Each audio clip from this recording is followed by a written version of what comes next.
the one thing keeping you stuck is the way you think. Welcome to Change Your Mind with Chris Ashley, the podcast where science meets spirituality and mindset becomes your most powerful tool for transformation. I'm Chris Ashley, author of Change Your Mind to Change Your Reality, trainer, speaker, and lifelong seeker. For years, I battled trauma, depression, anger, chronic illness, low self-worth, and the weight of old stories. Until I discovered how to rewire my mind, reconnect with my divine nature, and consciously create a new reality from the inside out. This show is here to help you do the same. Each week, we explore the intersection of personal development, spirituality, and science, diving into topics like healing, emotional mastery, entrepreneurship, resilience, and the quantum nature of reality. You'll hear powerful stories, gain practical tools, and real conversations that will help you change your perspective, get unshakable confidence, and live the vision your soul has always known is possible.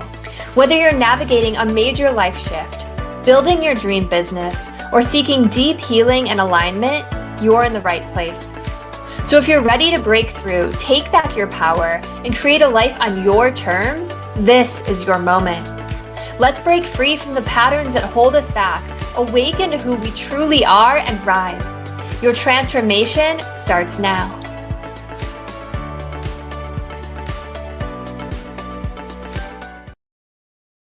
Podcast where we explore personal development, spirituality, and science. I'm your host, Chris Ashley, and I'm really excited. I have with me a psychotherapist and author of 11 mental health books. So I know a lot of her books are based on practical skills and tips. So I have a feeling we're going to all leave with some tools in our toolbox today.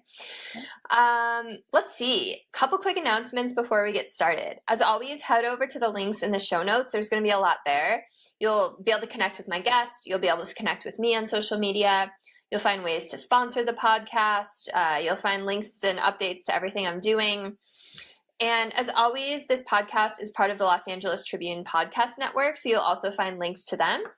Oh yeah, and my book is on there too. It's called Change Your Mind to Change Your Reality. It was endorsed by Michael Beckwith, Bob Doyle, Marcy Shimoff, all of whom were on The Secret. It was endorsed by John Gray, who wrote Men Are From Mars, Women Are From Venus, kind of on the psychology end, and a whole lot more. So come check us out. Come get to the podcast network. Come say hi. All right.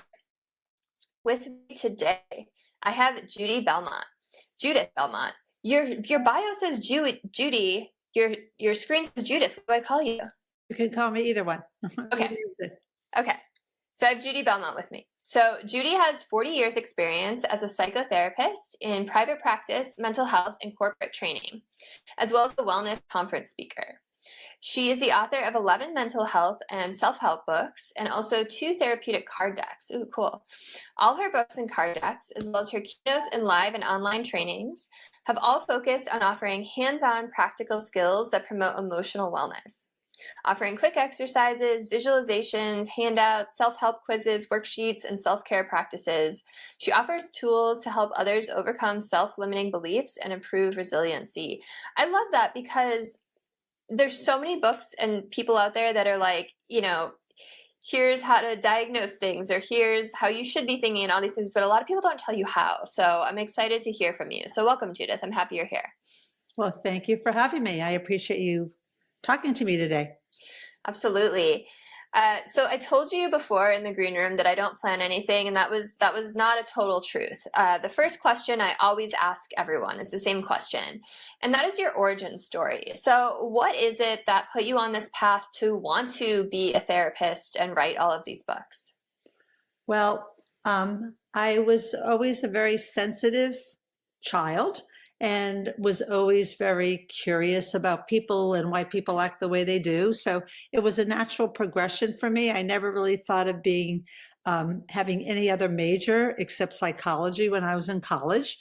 And actually, I was going to go into social psychology because I wanted to learn about people and the social group of people.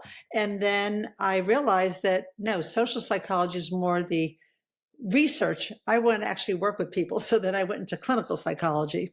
So it was just a natural progression based on just my genetic framework and what made sense to me. And it's been a good fit for me. That's interesting. I think you are the first person on the show who I've asked that question to that didn't tell a story about some difficulty that they went through that kind of woke them up and made them be like, I got through this. I want to help other people now. So it's more that you were just kind of like born with that drive to help people. I was always wired that way. And I think, though, that if I had a real I didn't have abuse in my family, but there was a lot of dysfunction. So I think that if I grew up in a super healthy family, probably my path would have been different. So I guess in that vein, I'm like all the rest of your interviewees. But I saw that. I guess, I don't know, it just was a natural thing for me based on where I came from to just want to figure things out. And I used to be, very shy and introspective. And as I got older and figured more things out and got into healthier situations, it was a natural progression for me to do what I'm doing. So I think probably there's a mixture of the two. Yeah. It wasn't a defining event or anything. It was just an evolution that I went through from being kind of shy, awkward to being confident and realizing you need practical skills to know how to learn things that you didn't learn back then. Yeah, that's interesting.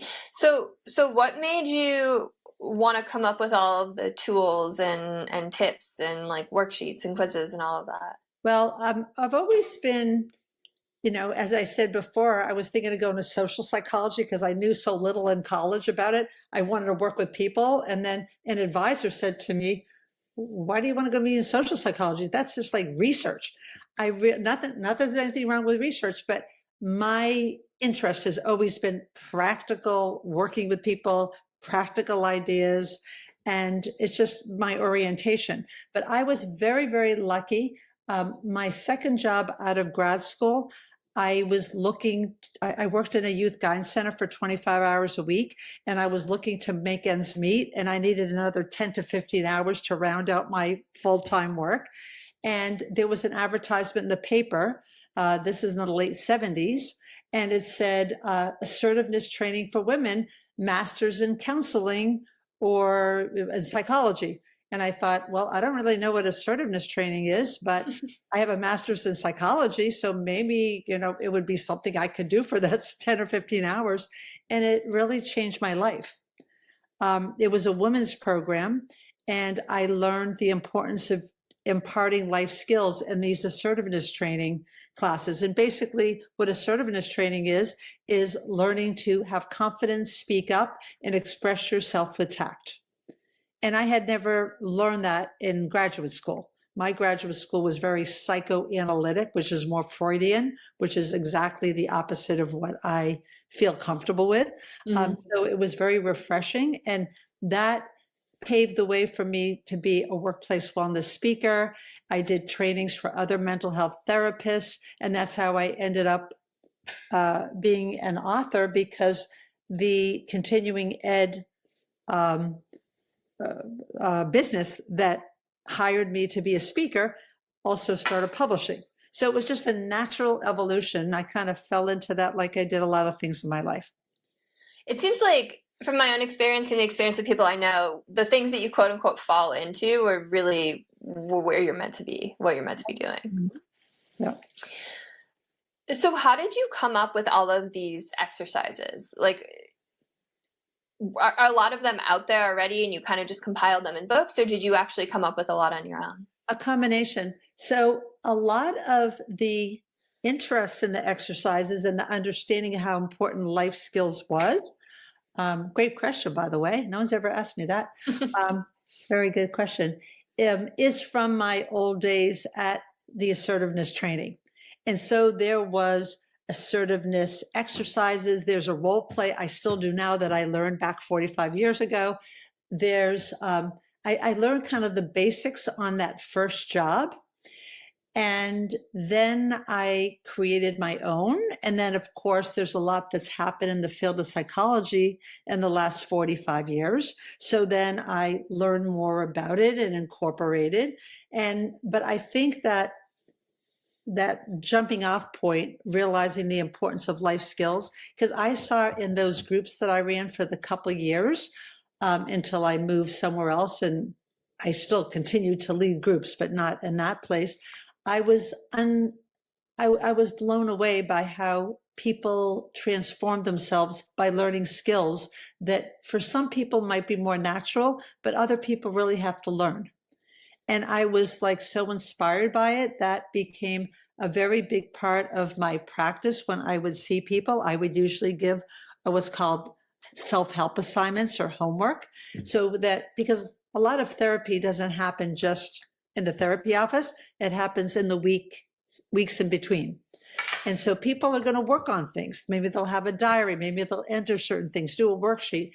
The more people are active participants in their therapy, the better. And then it was a natural fit when my coordinator for the continuing ed organization said, "Would you want to write a book for us?"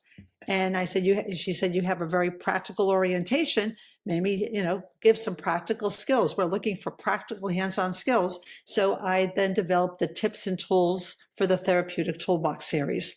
And my latest book, which was out in January, is the 5th in that series. Very cool. Tips and tools. So it all evolved. It all evolved from that 45 years ago to figuring out things on my own, learning things along the way. I would also go to other conferences and someone had a visualization or something, then I would incorporate that and make it my own. I didn't necessarily copy it exactly, but then there became acceptance and commitment therapy, dialectic behavior therapy, as well as cognitive behavior therapy, which is the topic of my latest book. And they have a wealth of hands-on activities, exercises in order to empower people. That's really, that's really cool. That job was definitely like something you were meant to have. Yeah. And it's crazy that a lot of these tools and skills weren't taught to you while you were in school. I've been through a lot of therapy myself, and the therapy that like really helps is the ones where they give you tools, not just like listen to you talk, right? Because you're just like so in your analytical mind when you're talking. So give me an example of what kind of skills you set people up with. So an example would be just differentiating thoughts and feelings. You might be thinking, well, that's a no-brainer. A thought is a thought, a feeling's a feeling. A lot of times people confuse them. So you can't change your feelings directly. You can't say to yourself, don't be sad. That's not going to do anything. Oh, I shouldn't be sad. That'll just make you feel more guilty and hopeless.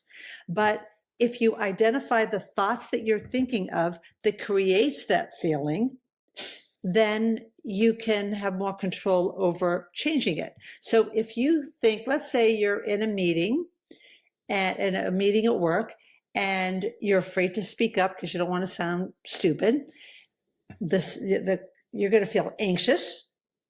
And so that anxiety is a feeling. What is the thought associated with that feeling? Which is, I don't want to screw up. That would be terrible if I screw up. They're going to think I'm stupid. I don't have anything good to say. So when you identify the thoughts that create the feeling, you can focus on that thought.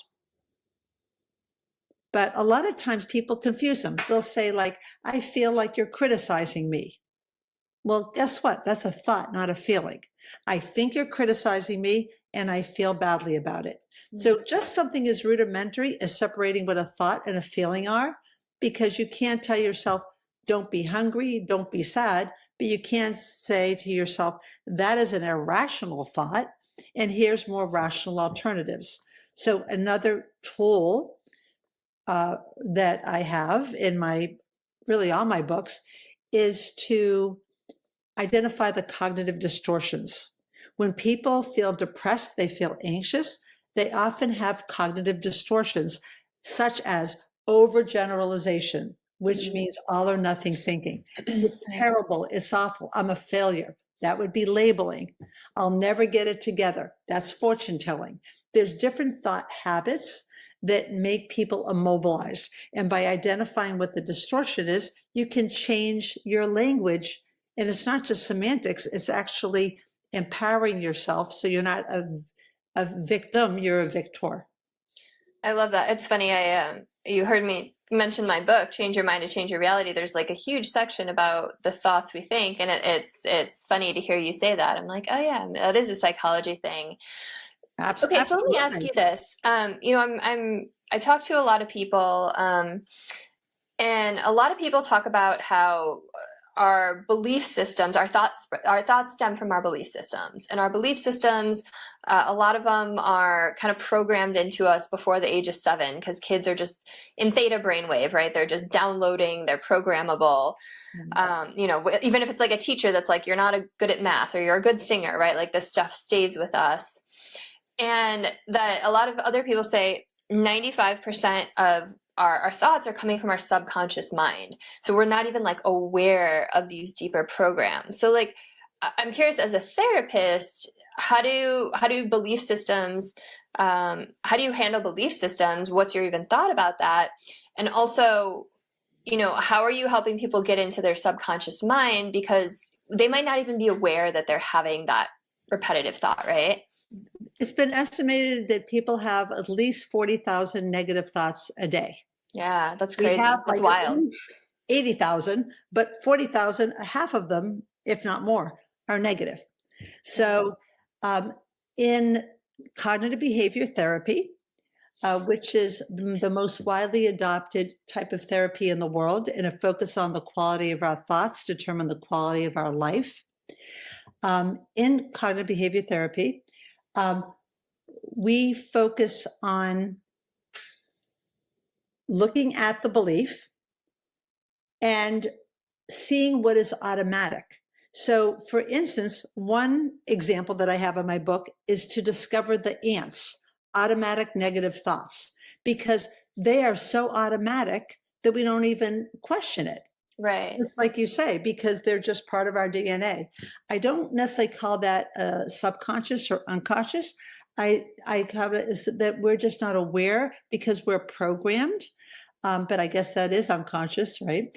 And so when you see what those automatic negative thoughts are, it's also called nuts, negative, unconscious, actually, with your word, unconscious thoughts. You have to like look at the nuts and look at the ants. And what I would do when my clients would walk in, they said, oh, I had a bad week, I've been really depressed. The first thing I would ask them is, what are thoughts going through your mind? And they would say their thoughts, and I would write them down. And then I would read it back to them. I say, is that fact or fiction?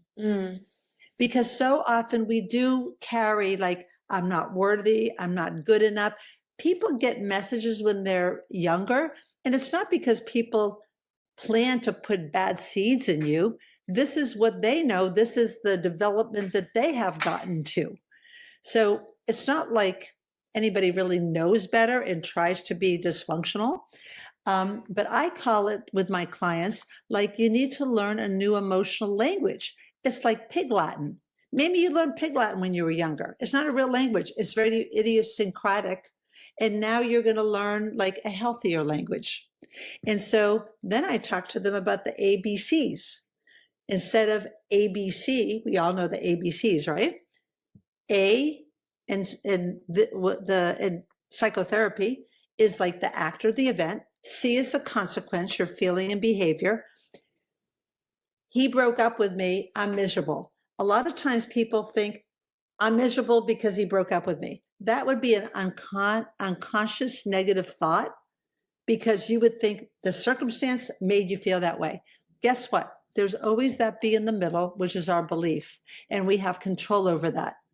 If you say, it's hard to get over this person, but I will seek support and I will get some therapy, and I know that I have faith in myself, you're not going to feel as depressed. Yeah. Yeah, I love that. Thanks for explaining all of that. I think one of the like game-changing things in my life was when someone was like, just because you're thinking that thought doesn't mean it's true, Right. and it's like, what? Like, our mind can lie to us. So, That's all the time. yeah, That's all the time. yeah. So out of the people you work with, is there like a specific subset of people? I know you mentioned people with anxiety or people with depression. Like, do you have a focus that you like to work with? No, I'm actually retired now. I do some online coaching, but I actually now live in Florida and my Good for practice you. was in Pennsylvania. Yeah. And I was privileged, really, that a lot of people with a lot of different issues let me into their lives. And it was all fascinating. And I've always been fascinated by people and people's resilience. But I think if I had a preference, it's not the disorder that someone had or not the issues, it's that they really wanted to get better and be empowered. If someone was really motivated, that was very exciting for me. Yeah. And I loved when people would learn a new language and they wouldn't be speaking pig Latin to themselves anymore, and that identify those negative thoughts and they would do some of the work that it took, like maybe having a diary or a log. There's a lot of different things that maybe I gave them a self-help quiz that then they would come back with. It was like amazing to see people change their lives actually in a very short period of time, which blew me away often. Yeah. I mean, yeah, because you can't force anyone to change, right? And then you don't, yeah, you want to work with people who want to change, right? That was my criterion, really. Yeah, that makes sense. So talk to me about these decks that you have. The what? The card decks. Oh, the card deck. I wrote, so a lot of times people don't want to really get a book, especially therapists, who are working with clients, let's say in groups. So I actually, with my publisher, Pessy, who is, I've published with different publishers, but they were my main publisher and still are. And they had a lot of success with card decks. So they asked me if I would like to do a card deck. And so I have two card decks. One is a group therapy card deck and one is a card deck for anxiety and stress. And it's not actually something that you play with. It's more that there's, let's say 50 cards or 70 cards, and each one has one lesson or one life skill or one practice to do or one visualization. So it just made it easier, sort of like a book and a card deck. Do you have it with you? I'd love to see one. Yes. Well, I don't have it right here, but I have it in the other room. Yeah, go grab it. Let's see a card. All right. Just a minute. And we're going to probably get the card that we all need to hear today for listeners. So let's see what it is. Because I think we could all use a little therapy in our lives, right? I'm a big fan of everyone needs to do some work on themselves, whether it's work with a coach or a therapist or a somatic healer or an energy healer, anything like that. Back. I was just telling listeners that whatever card you pull is probably the one that we all need to hear today. Oh, wow. That's great. Okay. Anxiety and stress deck. Oh, okay. I think everyone can get something out of this. Okay. Oh, well, I think you'd like this one. It's very similar to your book. Okay. Change your thoughts and change your life. That's funny. The tool. Put a drop of food coloring in a glass and see the water discolor. Thoughts are like that. Just one negative thought could discolor your whole perspective. Now, in another glass, do the same thing, but this time have the drops of food coloring represent positive thoughts. Appreciate the power these have on your attitude.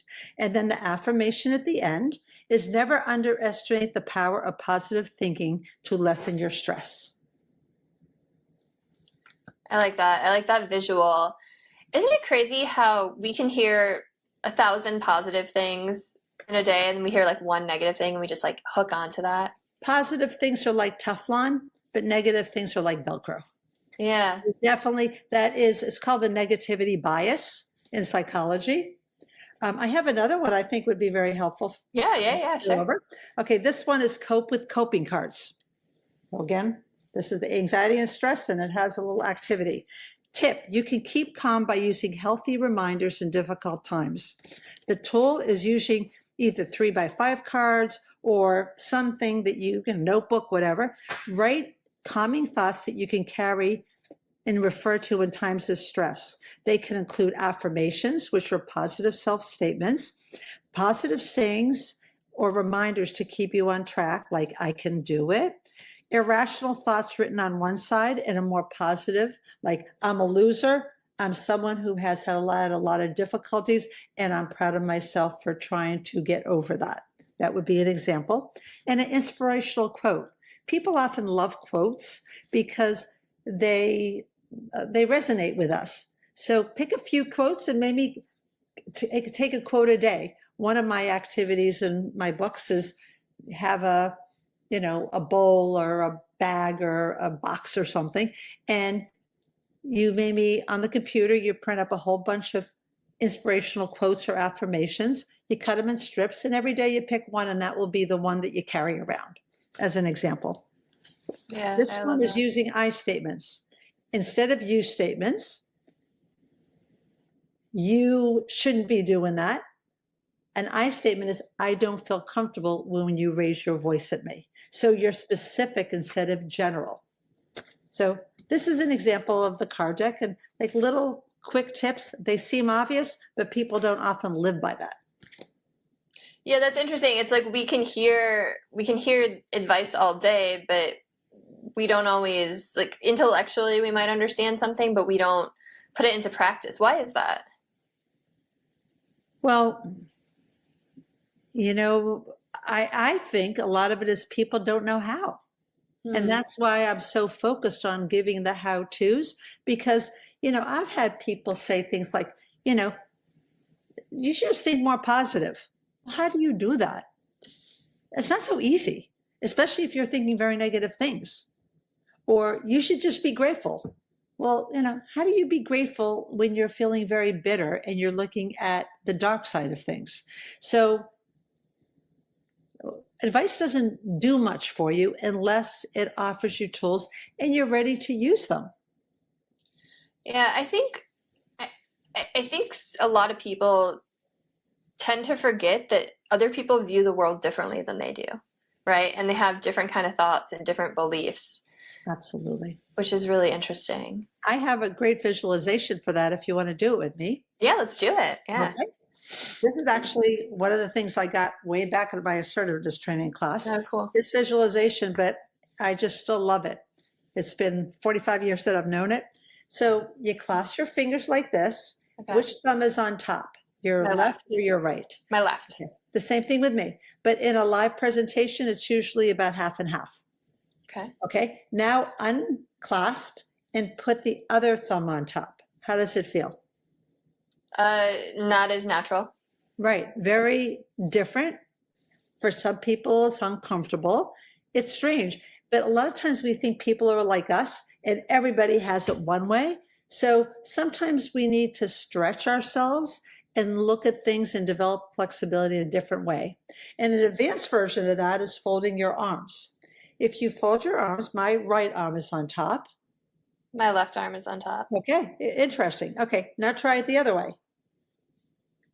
Like I have to think about how to even do it. Yeah, exactly. Yeah, it's really so like in a group presentation, some people would be going like this. They wouldn't know where to stop. It was so uncomfortable. So it shows the importance of flexible thinking, and also that not everybody is like you. And sometimes you have to change your perspective slightly to look at things in a different way. Yeah. I remember like one of the most shocking circumstances with that was I had a nanny for like, I only had her for like a month, probably less than that actually. And she just spoke out loud, like her just stream of consciousness was out loud. And we have Nest Cams, so I'd be working, but I could check in on my son every once in a while. And she would just be like talking to herself, like, you're such a loser. Like, God, I can't believe you screwed that up. And it was just constant. Oh and I ended up letting her go because it was like a little red flaggy and, you know, it was just too, but it was like, it was so sad. And I also didn't want that energy around my son. Like I want him to grow up being confident and, you know, but it was just, it was such a shocking reminder to me because it was constant. It was just constant stream of That's consciousness, just unbelievable. berating herself. Unbelievable that, it's a good thing that you had the cam and you could see that. Yeah, I actually saved the videos because I was like, this is wild. But it was such a crazy awakening to be like, some people's inner dialogue is just like that. A lot of people are like that. Yeah, and that's so sad. Like I feel so bad for people who just feel that about themselves and constantly are telling them Well, that. they don't realize that the board of directors in their head from maybe a long time ago that maybe not even around anymore, you can kick them out. You Yeah. can say, I don't want this board of directors anymore. Who's judging me? All this judgmental stuff that I'm a loser, I'm worthless. I'm every once in a while, like a client kind of pops up in my mind. And I remember this client as we're talking, that she was so accomplished in so many ways, so dynamite. But she says, I always feel like I'm just worthless. This all or nothing kind of thought. So we dissected that and we looked at alternatives. Yeah. But, she kind of grew up that she wasn't, quote, good enough. And to her, she interpreted it as worthless.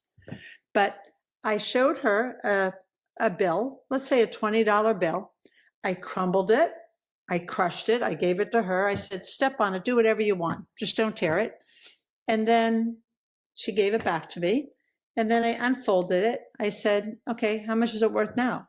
She said, it's worth the same. I said, yeah. So you are as worthy as the day you were born. Just because you're scarred and you've been stepped on and crushed, you're still just as worthy. And we often forget that because all the regrets that we have and the missteps and the things that didn't go right often weigh on us more than the things that did go right. Yeah, that's really insightful. Yeah, because we really do tend to focus on mistakes we made or maybe wrong choices. So in the case of that woman, was that just that visual like enough to kind of snap her out of it? Like, because it's kind of a lot of work to like redo that. Yeah, I don't think one thing just gives you complete epiphany, but I think that there was enough things like that made her realize that this is a narrative she's been carrying around that is really nonsense.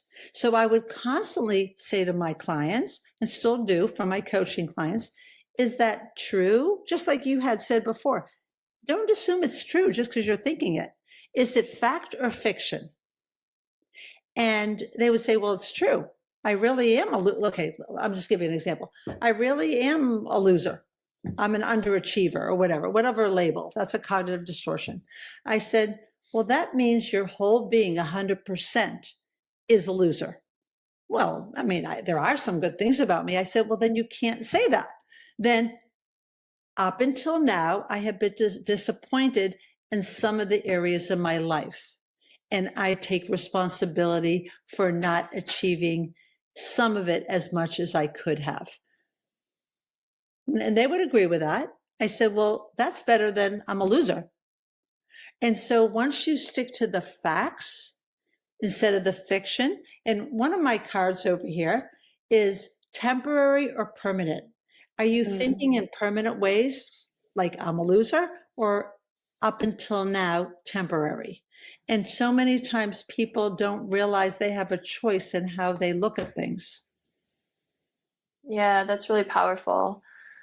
You know what that made me think of too is like a lot of this can come from internal, but it can also come from external, right? Like I think I had that kind of moment. I was a target of cancel culture, and it was like one of the most traumatic things I've ever gone through. And it made me be like, well, wait, am I a bad person? Am I like all these horrible things that these people are saying? And that's like another one, right? Where it's like, I'm sure you've seen like bullying situations or something like that. Like when it doesn't come from internal, like what's your advice for those kind of situations? When people are bullyish, it says something about them, not about you. Totally. And a lot of times people, especially when they're younger, when people are bullied at school, they don't know. they take to heart what people say. But people who are have disturbing behaviors, such as bullyish behavior, inconsiderate, they're expressing their own pain. And when people are difficult, it's because that's the amount of pain they're in equals the amount of obnoxiousness they have. And so it doesn't become about you. It becomes about understanding how much pain someone is in. Because bullies are not happy campers. People who freak out, people who get all stressed and start yelling at people or whatever, they're not healthy people. Yeah, totally. I remember like I saw 3 different therapists after that. And they said the same thing, but they're also like, this is about setting boundaries and knowing what part of this is yours and what part is theirs, right? And like the part of theirs is like they're deciding to act in this way, and the part that's yours is that you're allowing them to affect you, right? Mm-hmm. Essentially. I just had another question based on that, and I totally. But you don't want to blame the victim. Sometimes people say, well, what were you doing to provoke that? So you don't want to blame. It's not about blaming yourself. If you're a victim of, let's say, bullying or people being unkind to you,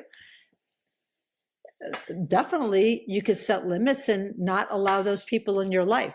What happens if they're your family? Well, you have to limit some interactions, because just because someone's your family and they're not healthy enough to handle, maybe you're not always going to hang out with these people very much. Maybe it will, you have to figure out where your boundaries are. But I cannot tell you how many people felt guilty setting boundaries. They feel like they should be nice and be everything to anybody. And that's what assertiveness teaches us, how to set limits so that they will not be treated disrespectfully, because nobody deserves to be treated disrespectfully.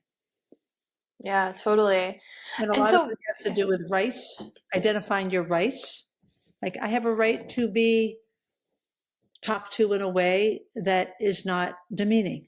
I have a right to make mistakes. I have a right, blank, blank, blank. And also you have a responsibility to allow that in others. Yeah, I like that. I like the rights. That's a good exercise to think of too.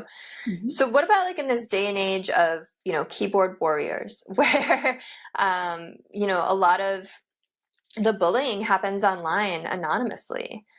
It might not be someone in your immediate circle. Like, what's your advice for people on that? Well, it's interesting because when I looked at some Facebook comments, I was appalled by what people wrote. Yeah. How mean. And this was actually in response to Joe Biden having prostate cancer and people basically wanting him to rot and everything. No matter what your political affiliations are, anybody who thinks that someone should be allowed to rot or whatever, I mean, it's just so toxic. It's not even funny. Yeah. So I think that it's important to not allow yourself, to protect yourself from either seeing these things, but sometimes they might pop up unexpectedly, like it did on my feed in relation to something, and realize that these people are very toxic people who do that kind of thing. And I wouldn't put much stock in what people say like that. Yeah. And if you're listening, it goes both sides of the political spectrum. I saw the same kind of comments when Trump got shot at. People were like, oh, I wish you hadn't missed, right? It's regardless of whatever your political leanings are, it doesn't matter. There's a sense of respect that people deserve and kindness that people deserve. And so often, kindness has gone out the window too much. Yeah, it's amazing how people feel so emboldened being behind a screen, especially now that Facebook has like the anonymous option. It's even worse because it's not connected to their name. Oh, really? I didn't know that. Yeah. For me, like I put out a lot of content. I'm very public facing. So some of these comments are directed at me. And I remember, this is so interesting. You might find this interesting. I made a video about it, pretty much saying exactly what we've been saying, like when people lash out at you, they're coming from a place of their own pain and suffering. But like, if this is you, if you are one of those people that like comments hate on people's messages, like videos or content, like I'd love to just hear from you. Like, what do you get out of that? And this one guy responded the most like real answer. And he was like, it makes me feel better. It's cathartic for me. And it's like, wow. I mean, that just kind of reaffirms that like he has a lot of pain, right? Exactly. Yeah. But I was like, wow, good for you for being honest and vulnerable and like self-reflective about that. Interesting. Yeah, I think it pretty much says, it makes him feel better. Well, people make someone else feel worse. That's horrible. Exactly. And I think that people like to feel superior. Some people. Talk to me about that, yeah. I think that made him feel superior, putting other things down. It's like looking at a bagel or a donut or something. Do you focus on the whole, WHOLE, or you focus on what's missing on the whole? And some people are very bitter, and they're focused on what makes them bitter rather than what fills them with gratitude. Yeah, I think we always have a choice about what perspective we look at things from, Right. But people don't know generally how to change their perspective. And that is why I think having these tools like the card deck or, practical skills with CBT or other orientations like DBT, dialectic behavior therapy, is very important, because I have been amazed that people don't know some of just basic human rights they have because of some of their training. I'll never forget when a woman said to me, and she was like 40 or something, I said, I validated some feeling that she had, and she looked at me through the tears and she says, "You mean you think I have a right to feel that way?" Like, she didn't actually think she had a right. That's wild. Yeah. It was like that someone doesn't think that their feelings are valid. Exactly. But that she should not be feeling a certain way. Now, you could say, no, you should not behave in a certain way. Yes, you don't hit others, you don't use violence. Yeah. But to think, I mean, you can feel however you want, and you can try to change those feelings by changing your thoughts. But right, because you do have control over it. Yeah. Yeah. But so a lot of people don't necessarily have validation to be who they are.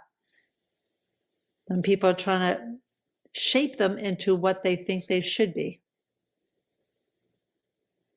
Doesn't make much sense. Yeah, no, it makes me sad for people in that situation. So I want to go back to like what you were talking about, what you said, people want to feel superior. I had another therapist tell me on the show that like people always want to believe that they're right and that like they did the right thing in a situation. So yeah, talk to me a little bit about that. I think I have a saying: would you rather be kind or right? And that's straight out of A Course in Miracles. You know that, right?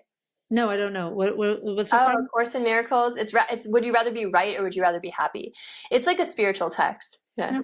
No, never heard of it. But that's my saying. Would you rather be right or would you rather be kind? Because what is the definition of an argument? An argument is someone trying to prove that they're right. Being right is overrated. So being kind is more important. And so going back to your initial question, people want to be right because it makes them feel justified that they're okay. If you already think you're okay, you don't need to be right. You can work on being kind. But a lot of times people have low self-esteem, so they want to prove that they're right. I was just talking to someone about this, and I'm curious what your thoughts are. So this person, I was saying something similar, and this person was saying, but they feel so much frustration of just kind of like relinquishing and they feel like they're getting walked on by just like relinquishing and allowing the other person to be right. So how would you analyze that, or what would your advice for that be? Well, allowing the other person, quote, to be right is irrelevant if they think they're right or not. If they are acting non-assertively and not expressing themselves and not being who they are, I call it authentic. If you're authentic, that is like the best thing. And if you feel like you can't be authentic, then that's your self-limiting belief. That's something you need to deal with. Doesn't really matter if someone tries to prove that they're right or not. If you feel like your rights are being violated by them trying to be superior, then stand up for yourself. And that's an example. Use an I statements, just like in that card. Instead of saying, you have no right to say that to me. That's a you statement. That's very rude. You're being aggressive.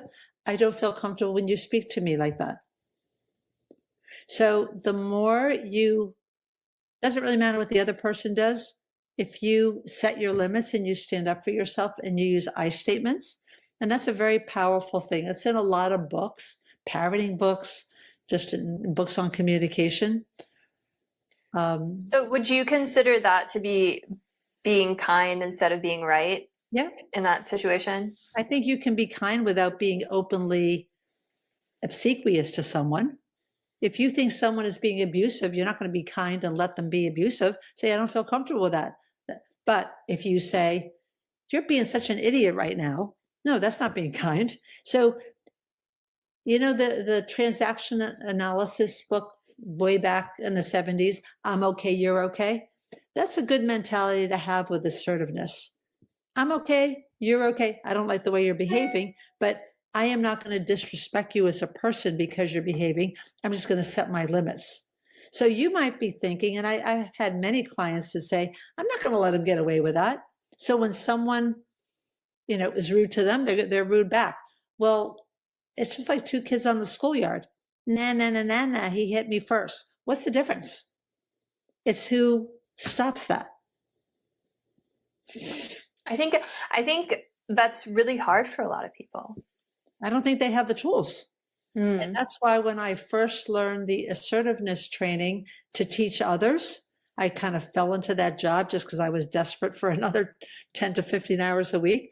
It was like, wow, this is powerful. Like I never knew a lot of that stuff. I never heard of, well, of course, this is in the 70s now. It was just developing, but I had never heard of I statements.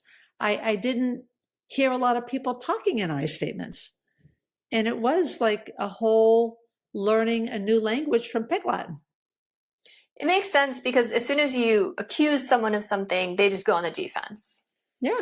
And they just want to fight back and defend themselves. Right. And you're being very unkind. But a lot of times people think, quote, they deserve it because of their behavior. And so what assertiveness does is it elevates you so you can be classy and tactful, and you're not going to stoop to someone else's level because then you're just as bad. Yeah. It's very interesting. I do a webinar once a month for a training company on dealing with difficult people. And I have this role play that I do. And they don't actually interact with me, in person. It's all through a chat box. I say, okay, tell me once I do this like little short role play of like 5 lines, were my comments, after I already explained what assertive, non-assertive, and aggressive are, I said, tell me which I was, assertive, non-assertive, and aggressive. So many people have it wrong, even though I described it and I explained it, because it's not intuitive for us because we learn different things. And then once I explain it and then I role model and I do the same role play, but I'm assertive using I statements, it's like a no-brainer. Okay, so that makes me think that people misinterpret the way that others talk to them. All the time. And that's why it's good to do active listening. You clarify with someone, what I hear you saying is this, especially if it's a touchy subject. You don't just hear the audible words and say, no, that's not right, or whatever. You say, okay, so what I hear you saying is this. You paraphrase, you validate where the other person's coming from. That is the way to communicate. A lot of times people don't communicate that way. It also makes me think of like The Four Agreements is one of my favorite books. I'm sure you've read it, but it also makes me think of like that don't take things personally. So how does that fit into all this? I think when you are solid in yourself and you like who you are and you have a good sense of self-worth, and you might be like that crumpled $20 bill, but you don't think it diminishes your worth, I don't think much can change it. When I was younger, I was very unconfident because I still was learning Pig Latin, and I didn't really have a healthier language to understand, and I wasn't necessarily spoken in such a healthier language. And now that I know better, I don't think there's many people that can say anything aside from my children or maybe even my grandchildren or something, or good friends that would actually faze me. And the thing is, the people who were closest to me would never talk that way. And if they do, I say I feel very disrespected because nobody deserves that. Yeah. Yeah. No, I think that's a very healthy response for sure. I think that's something that a lot of people struggle with, getting to that point. Well, you know why?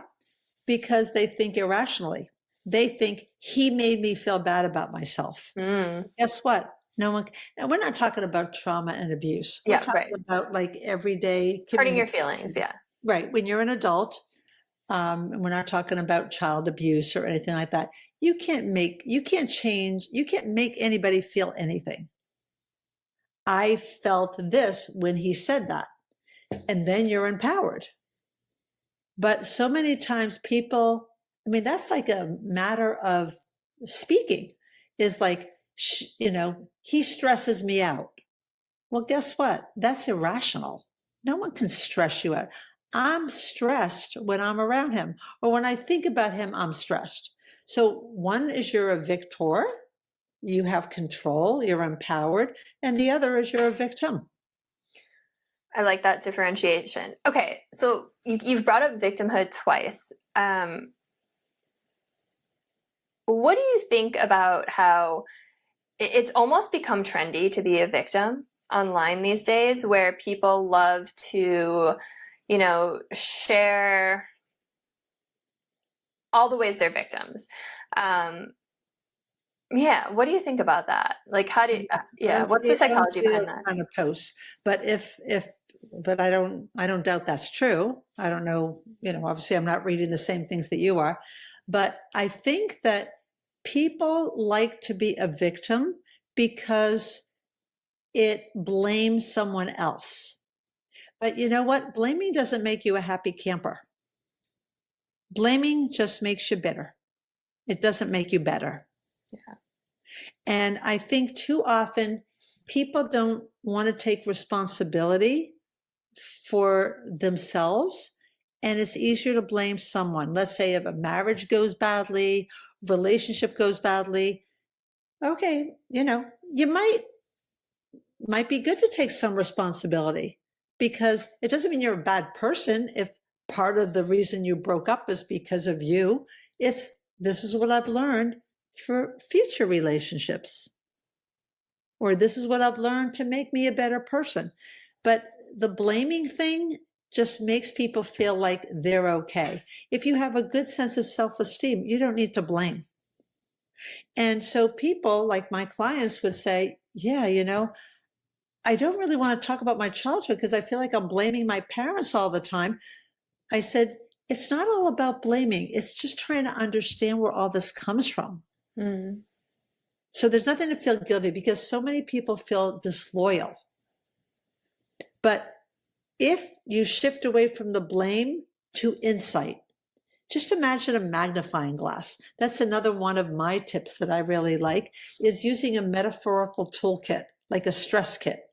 And a magnifying glass will have you look behind what someone's saying or your own self-talk. Is it rational or irrational? An elastic band could show stress. If it's stressed too much, you're going to break. But if it's not enough and it's limp, you're not challenged and you're not engaged. So there's a lot of little metaphors. A Hershey kiss will remind you the importance of self-compassion and self-love and empathy towards others.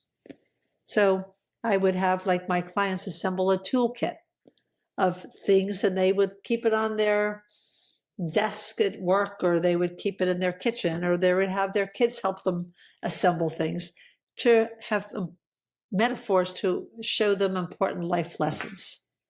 Yeah, I like that. That's like a cool way of, it's like the physical form of having like a Post-it with something on it on your mirror. Right. It's all imagery. Okay, last question before we start to wrap up. We were talking a little bit earlier about how people like to feel superior. What about friends who, I don't know if are envious or aren't supportive on your journey? They don't help you celebrate the wins. Like, does that come from that place of like not wanting to feel superior? Right. I do want to make sure that I don't come across in the wrong way. I don't think people in general need to be superior. I think unhappy people need to be superior. But that's actually a lot of people are unhealthy, so a lot of people want to be superior.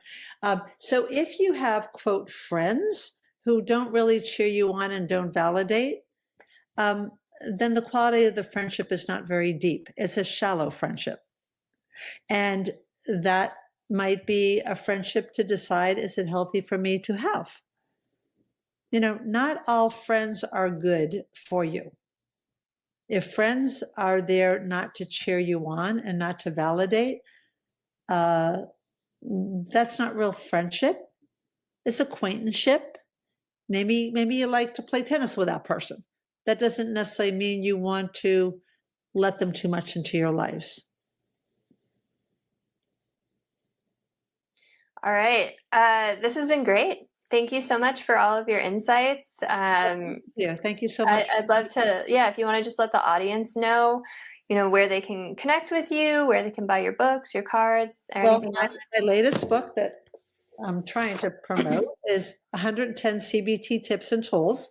And as you can see, it's a lot of handouts, worksheets, and all sorts of practical tips on having a better life and avoiding self-limiting beliefs. And you can find me on Amazon at the Judith Belmont author page. And also I have a website where I have a lot of video shorts. I'll have this on the author page. This on my website, and that is belmontwellness.com. And I also have a lot of free handouts and worksheets on that on my website, Belmont Wellness. Amazing. Well, thank you again so much. I'm sure listeners got a lot out of this conversation and that they'll get a lot more out of your books as well. If you're listening and there's someone you think would really resonate with this or needs it in their life, send it to them, like, comment, share, subscribe, all the things. And I hope you all have a beautiful rest of your day. Thank you.